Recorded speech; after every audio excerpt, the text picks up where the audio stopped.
So here is a short tutorial on how to use this. So first you connect the lights to the two sockets in the back. Doesn't matter which one is which one. Then you put the battery in and it's locked. So now it's good to go. So first, if you want to operate the timer, you need to unlock it. You can unlock the timer by pressing this key, CR key, for 4 times. So this lock symbol disappeared and now it's ready to use. So you can first select the mode.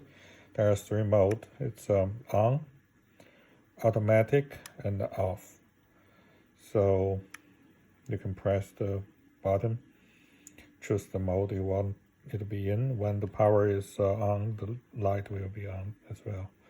So there's week, hour, and minutes. So you can set the time, the current time, by pressing these keys. Right now it's Monday, 5:40 in the afternoon. And this is programming. There are 16 programs you can set. Each one can turn on or off the device at a certain date. It can be every day, or it can be each single individual weekdays, or it can be Monday, Wednesday, and Friday, or Thursday, or Tuesday, Thursday, Friday, etc.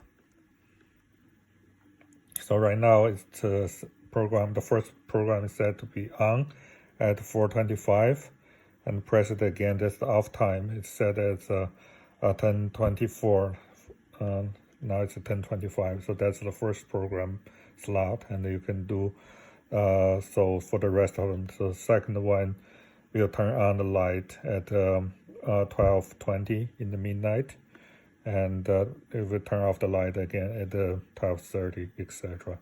So once you're done with programming, you can go back to the clock by pressing the clock key, or lock the device by pressing the CR key for 4 times. If you leave it untouched, it will automatically lock it up in 30 seconds. So right now, I want to set the device into automatic mode, so the light will be turned on automatically. Now it's good to go. All right.